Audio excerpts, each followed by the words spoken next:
مولانا Salman Bijnori official کے YouTube channel کو subscribe کریں اور بیل آئیکن پر کلک کریں۔ الحمد لله نحمده ونستعينه ونستغفره ونؤمن به ونتوكل عليه ونعوذ بالله من شرور أنفسنا ومن سيئات أعمالنا من يهده الله فلا مضل له ومن يضلله فلا هادي له ونشهد أن لا إله إلا الله وحده لا شريك له ونشهد أن سيدنا ونبينا ومولانا محمدا عبده ورسوله صلى الله تعالى عليه وعلى آله وأصحابه وبارك وسلم تسليما كثيرا أما بعد فأعوذ بالله من الشيطان الرجيم بسم الله الرحمن الرحيم يا أيها الذين آمنوا اتقوا الله وكونوا مع الصادقين قال رسول الله صلى الله عليه وسلم اتق الله حيثما كنت وأتبع السيئة الحسنة تمحها وخالق الناس بخلق حسن أو كما قال عليه الصلاة والسلام سبحان ربك رب العزة عما يصفون وسلام على المرسلين والحمد لله رب العالمين اللهم صل على سيدنا محمد وعلى آل سيدنا محمد وبارك وسلم اللهم صل على سيدنا محمد وعلى آل سيدنا محمد وبارك وسلم اللهم صل على سيدنا محمد وعلى آل سيدنا محمد وبارك وسلم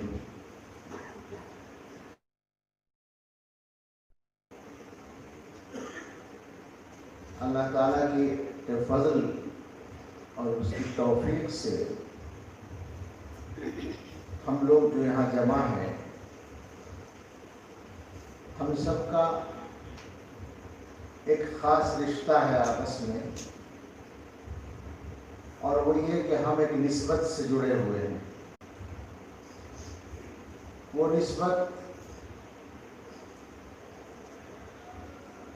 حقیقت میں اللہ تعالیٰ سے تعلق کی نسبت ہے، جو اللہ تعالیٰ نے حضرت محمد الرسول اللہ صلی اللہ تعالیٰ علیہ وسلم کے واسطے سے، آپ کے ذریعے سے آپ کو سبب بنا کر انسانوں کو عطا فرمائی ہے، اور وہی نسبت حضور علیہ السلام سے حضرات صحابہ رضی اللہ عنہم کے واسطے سے ہر آنے والے طبقے میں منتقل ہو کر ہم کمزور لوگوں تک پہنچی ہے۔ ہمارے زمانے میں اس نسبت کے امین الحمدللہ بہت سارے حضرات ہیں، اور ساری دنیا میں ان کے ذریعے ایمان کی، یاد خدا کی، معرفت کی قندیل روشن ہیں۔ ہمیں اللہ تعالیٰ نے انہی میں سے ایک عظیم، غیر معمولی، انتہائی مبارک اور بافیض شخصیت سے مربوط کیا ہے، اور وہ شخصیت ہے حضرت مولانا پیر ذوالفقار احمد صاحب نقشبندی دامت برکاتہم۔ اللہ تعالیٰ نے ان کی نسبت میں برکتیں رکھی ہیں، اور ان برکتوں کا ہمیں تجربہ ہے۔ ہم اللہ کو گواہ بنا کر یہ بات کہتے ہیں، اور بلا خوف تردید کہتے ہیں کہ ان کی نسبت میں اللہ تعالیٰ نے خاص برکت رکھی ہے۔ موازنہ کسی سے نہیں مقصود ہے، کسی کی شخصیت یا محنت کی تنقیص حاشیہ خیال میں بھی نہیں ہے، بلکہ یہی میں اپنی بات وہ کہہ دوں جو کبھی کبھی موقع سے ضرورت سے کہی جاتی ہے کہ ہم تو یہ چاہتے ہیں اپنے حضرت کی گویا تربیت یا تعلیم کی برکت ہی سے ہمارا یہ ذہن ہے، ہم یہ چاہتے ہیں کہ جتنے بھی حضرات کسی بھی سلسلے سے نسبت کے حامل ہیں وہ سب کے سب اس روشنی اور نور کو پھیلانے کے لیے کام کریں، خواہ ان کا کسی سے بھی تعلق ہو، اہل حق سے ہونا چاہیے بس۔ تو اللہ نے اس مبارک نسبت سے ہمیں جوڑا ہے، اور اس کا ایک حصہ الحمدللہ طاقتور حصہ اور بابرکت حصہ، اور صاحب بہت سارا میرے بڑے بھائی، ویسے تو میرے بزرگ ہیں لیکن میں ان کی رعایت کرتے ہوئے آسانی کے لیے بڑا بھائی یہی بن رہا ہے، حضرت مولانا سید محمد طلحہ صاحب دامت برکاتہم کو اللہ تعالیٰ نے عطا فرمایا ہے۔ اور یہ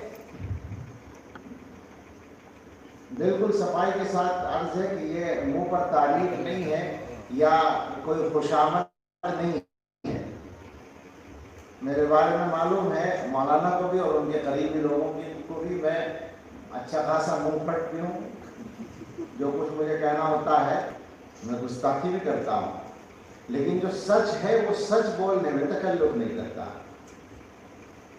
وہ سچ یہی ہے۔ اور اس کا شاہد مولانا کا کام ہے جس کی جزا اللہ تعالیٰ کے یہاں مقرر ہے انشاءاللہ تعالی۔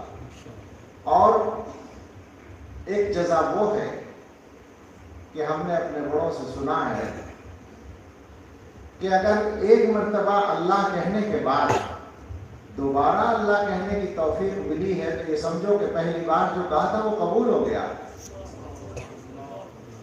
تو کام اگر چل رہا ہے اور کام بڑھ رہا ہے تو اس کا مطلب یہ ہے کہ اللہ تعالیٰ کی طرف سے قبولیت کی علامت ہے۔ اللہ تعالیٰ اپنا فضل فرمائے، مولانا کی بھی حفاظت فرمائے اور ان کے کام کی بھی حفاظت فرمائے، اور حفاظت حاسدین کے حسد سے بھی، اور اپنے ظاہر و باطن کی طرف سے جو بھی انسان جن خطرات سے دوچار ہو سکتا ہے ان سب سے، من شر ما خلق، من شر الوسواس الخناس الذي يوسوس في صدور الناس من الجنة والناس۔ اللہ ہم سب کی حفاظت فرمائے۔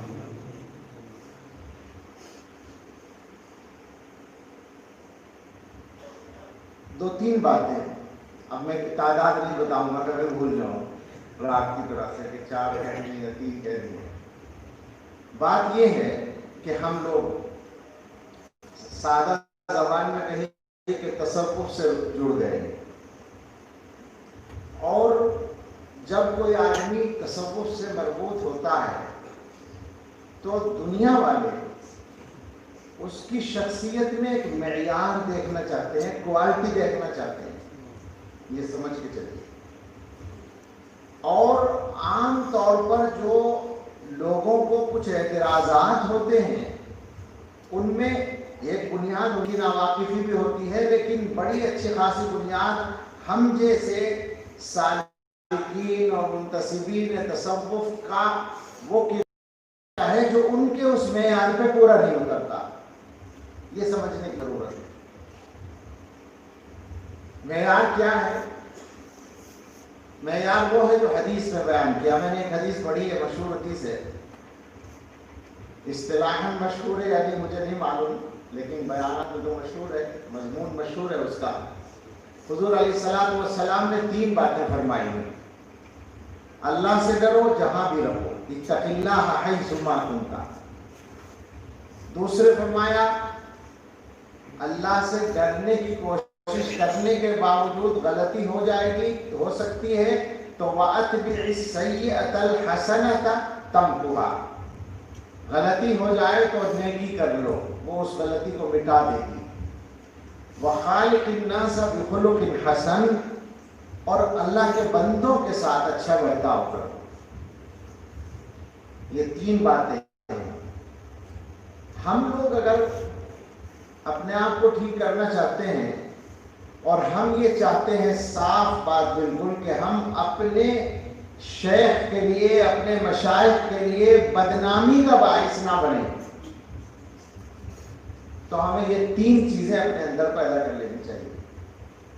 ورنہ یہی ہوتا ہے کہ شیخ کو پتہ بھی نہیں ہوتا اور مریدوں کے کام شیخ کے نام اعمال میں لوگ لکھتے رہتے ہیں. بعض دفعہ غلط فہمیاں بھی ہوتی ہیں، جیسے حکیم الامت حضرت اقدس تھانوی نور اللہ مرقدہ کے بارے میں بڑا مشہور تھا کہ بڑے سخت مزاج ہیں. حضرت فرمایا کرتے تھے کہ میں سخت مزاج نہیں ہوں، میں منتظم ہوں. میں یہ چاہتا ہوں کہ میں بھی راحت سے رہوں، آرام سے رہوں، لوگ بھی آرام سے رہیں، مگر لوگ اس کا ڈھنگ نہیں جانتے. میں وہ ڈھنگ سکھانا چاہتا ہوں تو وہ سمجھتے ہیں کہ سخت ہے. خود پابندی نہیں کرتے صحیح کام کی تو وہ سخت کہتے ہیں. تو یہ تو حضرت کا حال تھا، لیکن ظاہر بڑی پکڑ ہے، بڑی داروگی ہے.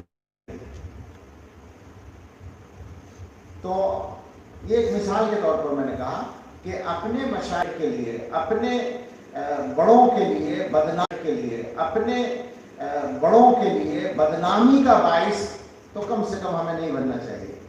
اس کے لیے یہ 3 صفات ہم میں آ جانی چاہیے. اور ہمیں یقین ہے کہ جو آدمی صحیح طریقے پر محنت کرتا ہے اس کو یہ چیز مل جاتی ہے. ہم نے، مجھے یاد آیا ایک مرتبہ زامبیا میں کچھ عرض کرنے کا مجھے حکم ہوا. اس میں نے ایک بات کہی کہ حضرت کے سلسلے میں یہ خاص بات ہے کہ جو آدمی صحیح طور پر محنت کرتا ہے اس کو مل جاتا ہے، جو نہیں کرتا نہیں ملتا. اور یہ ظاہر ہے اہل حق کے یہاں، اہل اللہ کے یہاں سب جگہ ہوتا ہے. بیان کے بعد بعض لوگ جسے ملتے ہیں تاثرات ظاہر کرتے ہیں. تو ایک عالم تھے ہندوستانی کے، انہوں نے کہا کہ آپ کی ساری تقریر بہت اچھی تھی، مگر ہمیں تو بس یہ بات بہت پسند آئی کہ جو کام کرے گا اسے فائدہ ہو. لکھنؤ کے جو شاید وہ یاد نہیں رکھنا گے، انہوں نے کہا کہ مجھے تو بس یہ بات بہت پسند آئی، آسانی ہو گئی. یہ چکر ہی نہیں ہے کہ حضرت سے ملنا ہے یا نہیں ملنا ہے، حضرت سے تعلق ہے یا نہیں، حضرت پہچانتے ہیں یا نہیں پہچانتے ہیں. کام کرو گے تو مل جائے گا. تو میں نے کہا میں نے سچ کہا، بالکل ایسا ہی ہے، حقیقت ایسی ہے. ایک تجربہ ہوا ملیشیا میں. ہمارے دوست نے بتایا کہ ایک صاحب تھے جو معمولات کے بہت پابند تھے، خوب ذکر کرتے تھے. حضرت سے ملاقات نہیں ہو پا رہی تھی تو پریشان تھے. تو انہوں نے ان صاحب سے کہا کہ آپ کو پریشان ہونے کی ضرورت نہیں، جب لوگ بیٹھیں گے ملاقات کے لیے، مجمع ہوگا تو آپ بھی جا کر بیٹھ جائیں، انشاءاللہ آپ کو حضرت کی توجہ مل جائے گی. عجیب بات ہے کہ یہ انہوں نے ویسے اپنے طور پر کہہ دیا، کیونکہ وہاں ہم لوگ اس طرح کے منظر دیکھتے رہتے ہیں. اب تھوڑی دیر کے بعد یہ ہوا کہ وہ ایک اچھا خاصا مجمع آ کر بیٹھا حضرت کی زیارت کے لیے، ملاقات کے لیے. وہ بیچارے جو تھے ان کو پیچھے جگہ ملی، وہ وہیں بیٹھ گئے. حضرت جب تشریف لائے اس طرح سے تو آ کر حضرت نے کھڑے کھڑے یوں نظر ڈالی اور ان صاحب کو کہا کہ آپ ادھر آئیں. انہی صاحب. تو یہ آپ ذہن میں رکھیں کہ جو محنت آپ کریں گے وہ کام آئے گی. حضور علیہ الصلوۃ والسلام جو 3 باتیں فرما رہے ہیں ان کا مختصر سا بیان کر کے بات ختم کریں. پہلی بات ہے اتق اللہ حیث ما کنت، اللہ سے ڈرو جہاں بھی ہو. مجھے سچی بات یہ ہے کہ اس مضمون کو بیان کرتے ہوئے شرم آتی ہے اپنی بدباطنی کی وجہ سے، لیکن یہ سوچ کے بیان کرتا ہوں کہ کہیں تو مجھے توبہ کی توفیق ہوگی. بازار میں اللہ سے نہیں ڈرنا ہے، گھر میں اللہ سے نہیں ڈرنا ہے، تنہائی میں نہیں ڈرنا ہے. جو آدمی دیندار نہیں ہے اس کا حال یہی ہوتا ہے کہ وہ جہاں ضرورت ہے دنیا کی وہاں اللہ کا ڈر دکھاتا ہے، اور جہاں دنیا کا تقاضا نہیں ہے وہاں وہ آزاد ہوتا ہے۔ یعنی مثلا نماز پڑھنے کا مسئلہ ہے، اگر کہیں نماز نہ پڑھنے پہ تنبیہ کا خطرہ ہے، مدرسے میں ماں باپ کے سامنے نہیں پڑھے گا نماز تو ڈانٹ پڑے گی تو نماز پڑھ لی، اور جب کہیں سفر میں گئے وہاں کوئی کہنے والا نہیں تو نماز بول کر کی، اس کو کیا کہیں گے کہ اللہ کا ڈر نہیں ہے، دنیا کا ڈر ہے۔ اللہ کا ڈر کیسے ہوتا ہے؟ چھوٹی سی بات، ہمارے اکابر جو بڑے اکابر ہیں، علماء ہیں بڑے، ان کی مثالیں تو بہت زبردست ہیں، لیکن ایک ایسی شخصیت جو حقیقت میں طبقہ علماء میں سے ہیں بھی نہیں، مولانا ان کو کہا گیا، لیکن جب اللہ کا خوف آ جاتا ہے، مولانا محمد علی جوہر علی گڑھ کے پڑھے ہوئے تھے اور اپنے زمانے کے مانے ہوئے کرکٹ کے کھلاڑی تھے، اور انگریزی ایسی شاندار بولتے اور لکھتے تھے کہ انگریز ان کی انگریزی پڑھ کر خوش ہوتے تھے، مزے کے لیے پڑھتے تھے کہ ایسی شاندار انگلش لکھتے ہیں، لیکن اللہ نے دین عطا کر دیا۔ لندن میں گول میز کانفرنس ہو رہی ہے، ہندوستان کی آزادی کے مسئلے پر، محمد علی جوہر پہ شریک ہیں، ہندوستان کے کچھ اور لوگ بھی ہیں جو لیڈران ہیں۔ نماز کا وقت آ گیا، اب آپ غور کریں، ایسی جگہ نماز پڑھنے میں دنیا کا ڈر ہے یا نہ پڑھنے میں؟ پڑھنے میں ڈر ہے، نہ پڑھنے میں تو کوئی بھی نہیں کہے گا کہ آپ نے نماز نہیں پڑھی۔ نماز کا وقت آ گیا، میٹنگ چل رہی ہے تو آپ کو میٹنگ جاری رکھیں، اپنی بات جاری رکھیں، یہی مجلس کے ادب کا تقاضا سمجھا جائے گا۔ لیکن جب اللہ کا ڈر ہوگا تو یہ ہوگا کہ جواب محمد علی جوہر اٹھے اور وہیں جلدی سے جہاں پانی تھا وضو کیا اور ادھر ادھر دیکھا تو کوئی جگہ ایسی نظر نہیں آئی جہاں نماز پڑھ سکیں، یعنی کچھ بچھا ہوا نہیں نظر آیا، کرسیوں پہ میٹنگ ہو رہی تھی، شیروانی کھولی، بچھائی، نماز پڑھی۔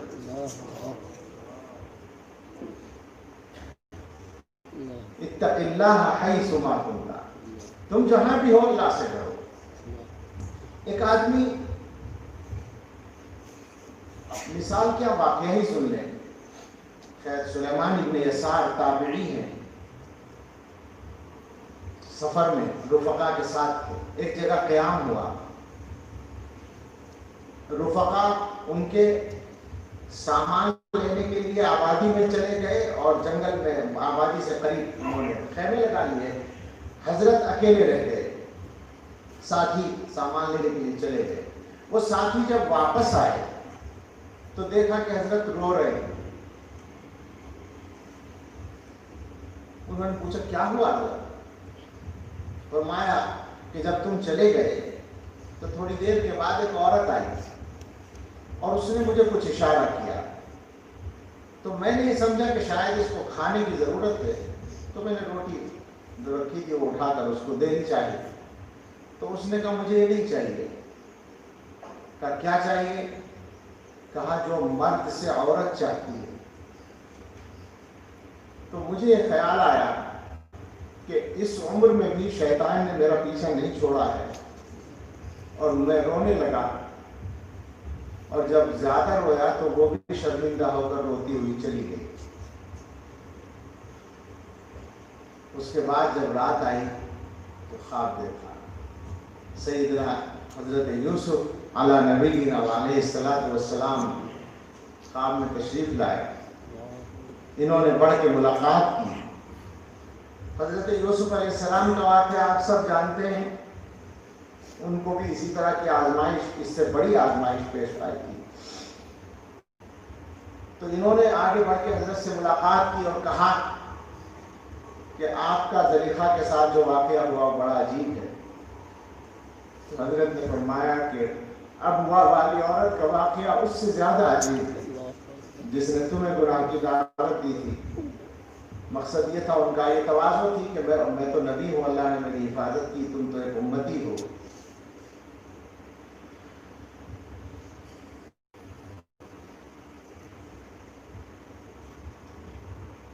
ہندوستان میں مغلیہ سلطنت کے آخری زمانے میں، دارالعلوم دیوبند قائم ہونے سے پہلے کی بات ہے، دلی دینی تعلیم کا مرکز تھا، خاص طور سے حدیث کی تعلیم کا، اور وہاں پر مختلف انداز کے مدرسے تھے، ہاسٹل بھی تھے بعض مدرسوں میں، اور بہت سی جگہ استاد پڑھاتے تھے اور طلبہ مسجدوں میں رہتے تھے۔ ایسا ہی ایک طالب علم ایک مسجد میں رہتا تھا، وہ دلی میں اب بھی معلوم ہے وہ مسجد، اور پڑھتا تھا کسی مدرسے میں، مسجد میں رہتا تھا۔ رات کو عشاء کی نماز کے بعد جب سب لوگ چلے جاتے تھے تو وہ مسجد کا دروازہ اندر سے بند کر کے اپنا سبق یاد کرتا تھا۔ وہ زمانہ بجلی کا نہیں تھا، چراغ جلا کرتے تھے۔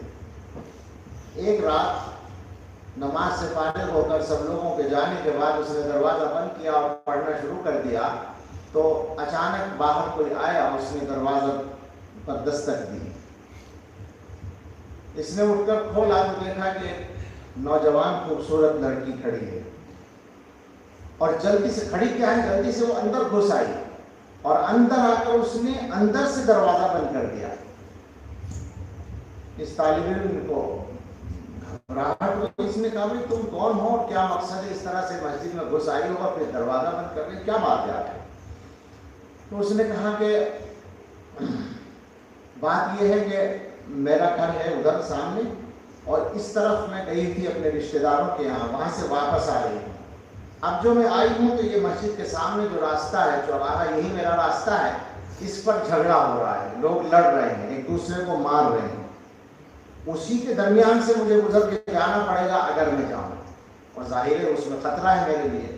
تو اس لیے میں نے ادھر ادھر دیکھا تو مجھے مسجد نظر آ گئی، تو میں اپنی جان بچا کے مسجد میں آئی ہوں کہ جب جھگڑا ختم ہو جائے گا میں چلی جاؤں گی، تم مجھے یہاں کچھ دیر بیٹھنے دو۔ تو اس طالب علم نے اجازت دے دی، کہا ٹھیک ہے، اس کونے میں بیٹھ جاؤ۔ دوسرے کونے میں بیٹھ کر وہ اپنا سبق یاد کرتا تھا، وہاں بیٹھ کر وہ پڑھنے لگا۔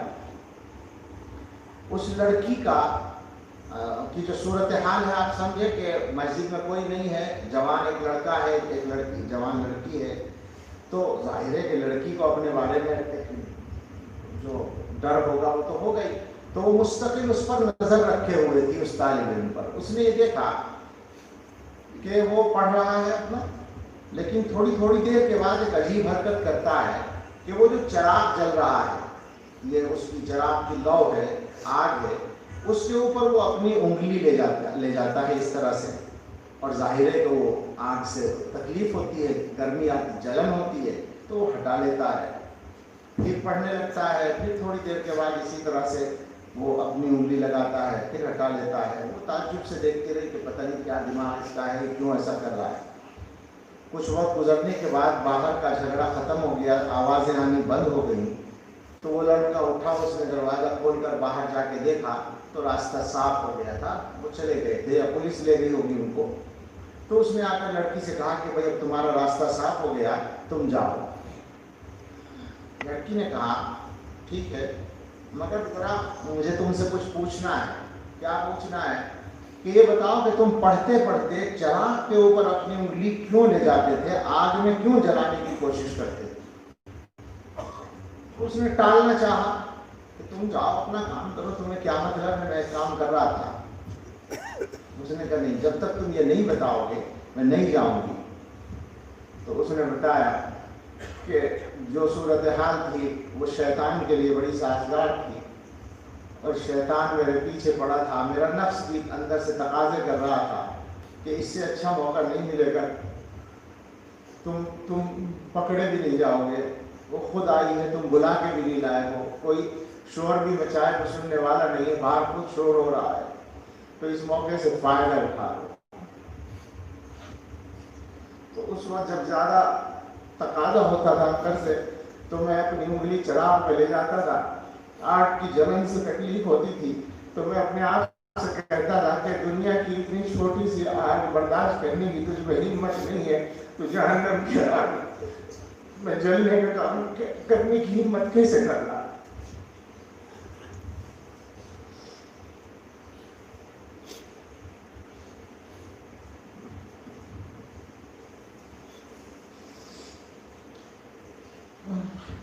وہ چلی گئی۔ اگلے دن اس لڑکی کا باپ، وہ بڑا آدمی تھا، کہتے ہیں کہ مغلیہ خاندان سے رشتہ داری تھی اس کی، وہ آیا اور اس نے لوگوں سے پوچھا کہ ہاں مسجد میں رات کو کون رہتا ہے؟ ایک طالب علم رہتا ہے باہر کا ہے، اس نے کہا کہ اس سے ملواؤ، میں اس سے اپنی بیٹی کی شادی کرنا چاہتا ہوں۔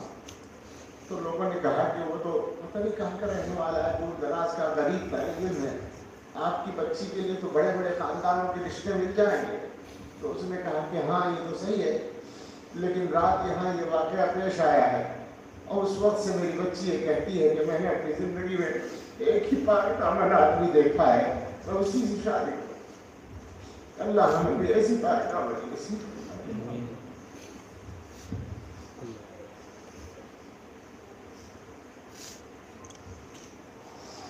اللہ تعالیٰ جب بچانا چاہتے ہیں تو یہ قصے صرف پرانے زمانے کے نہیں ہیں۔ مجھے یاد آیا ابھی کوئی 1.5 سال پہلے کی بات ہے، ہمارے علاقے میں کیرانہ مشہور جگہ ہے، وہاں پر مجلس تھی ہماری ماہانہ مجلس۔ اس میں یونیورسٹی دلی کی ایک یونیورسٹی کا ایک اسٹوڈنٹ آیا، فون پر اس کو مجھ سے رابطہ تھا،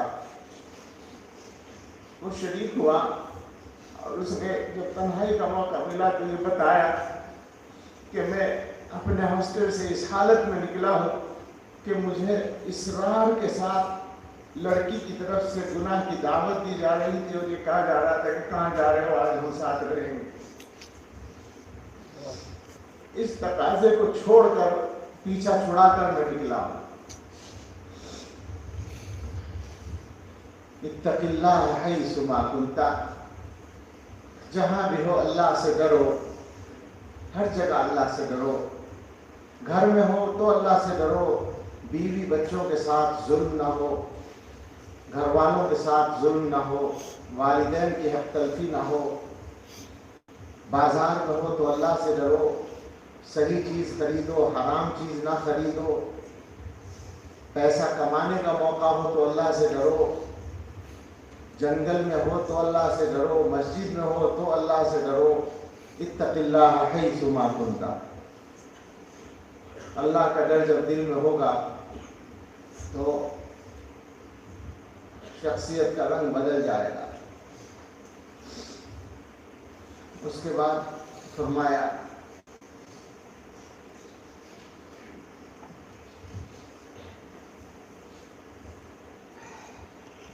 وَأَتْبِعِ السَّيِّئَةَ الْحَسَنَةَ تَمْحُهَا، برائی کے بعد نیکی کر لو۔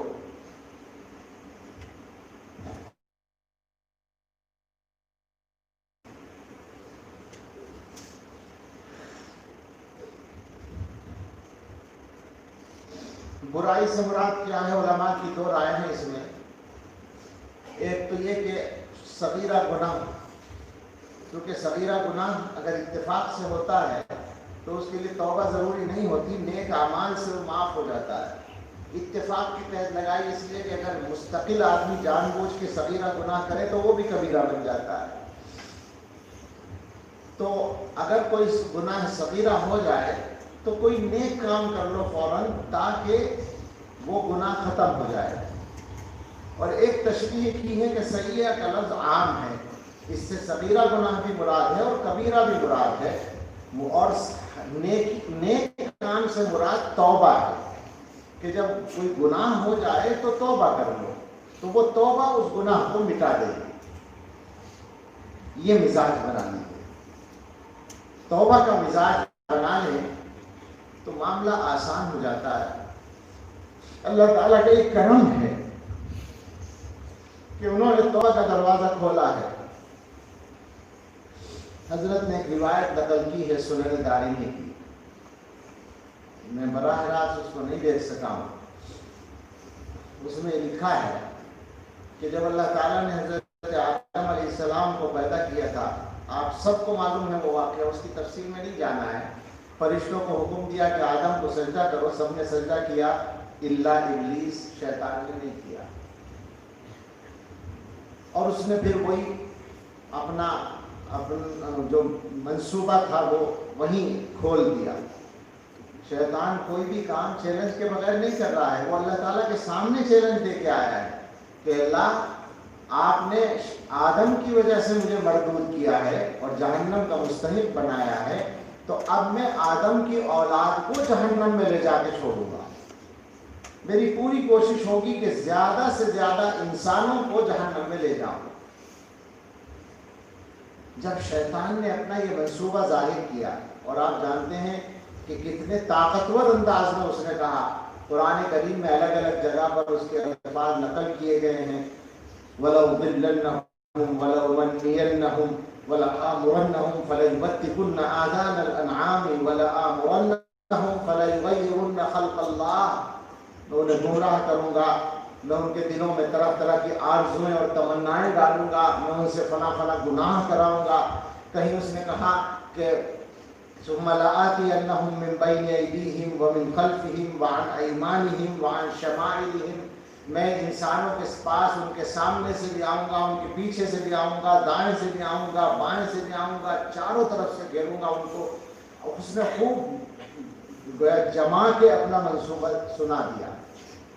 تو اس روایت میں یہ بات ہے کہ آدم علیہ السلام کی تو وہیں تشریف فرما تھے، ابھی ان کا اعزاز ہوا تھا، سارے فرشتوں نے ان کو سجدہ کیا تھا، ابھی تو وہ بیچارے خوشی ہو رہے ہوں گے، اللہ کا شکر ادا کر رہے ہوں گے، وہ پتہ چلا اتنا بڑا دشمن آ گیا چیلنج دینے کے لیے، وہ سامنے کھڑا ہے۔ تو آدم علیہ السلام نے اللہ تعالیٰ سے ایک بات کہی، یا اللہ آپ نے اس کو مہلت دے دی۔ شیطان نے جو چیلنج دیا تھا وہ اسی وقت دیا تھا نا جب اللہ تعالیٰ نے اس کو مہلت دے دی کہ جاؤ قیامت تک تم رہو گے۔ تو آدم علیہ السلام اب اس کا منصوبہ مطلب تو یہ ہوا نا کہ میری اولاد تو جہنم میں چلی جائے گی، کون بچ سکے گا؟ اللہ تعالیٰ نے فرمایا کہ ہم نے اس کو قیامت تک کی مہلت دی ہے، مگر آپ کی اولاد کے لیے بھی ایک چیز دے دی، کیا؟ توبہ۔ ہم نے انسانوں کے لیے توبہ کا دروازہ کھول دیا۔ حدیث کے الفاظ میں تو یہی مفہوم ادا ہوا ہے، حضرت نے آگے فرمایا کہ اس کے بعد یہ سمجھ سکتے ہیں آپ کہ شیطان کا منصوبہ ناکام ہو گیا، اس لیے کہ شیطان نے تو یہ سمجھا تھا اور آدم علیہ السلام بھی یہ سمجھ رہے تھے کہ جس سے وہ گناہ کرائے گا اسے جہنم میں جانا ہی پڑے گا۔ شیطان گناہ کرائے گا اور سیدھا آدمی جہنم میں جائے گا۔ اللہ تعالیٰ نے کہا کہ نہیں، تو چاہے 1000 مرتبہ گناہ کرا لے، اگر میرا بندہ توبہ کر لے گا تو میں معاف کر دوں گا۔ تو تیرا جو مقصد ہے بندوں کو جہنم میں پہنچانے کا، وہ حاصل ہونے والا نہیں آسانی کے ساتھ۔ اللہ تعالیٰ کی اس رحمت پر ہم سب قربان ہو جائیں تو شکر ادا نہیں ہوگا، اس لیے کہ ہمیں پتہ ہے اپنے بگاڑ کا، ہمیں پتہ ہے اپنی کمزوری کا، ہم بہت جلدی پھسلتے ہیں، ہم اپنی توبہ کرتے ہیں اور فوراً توبہ توڑ دیتے ہیں۔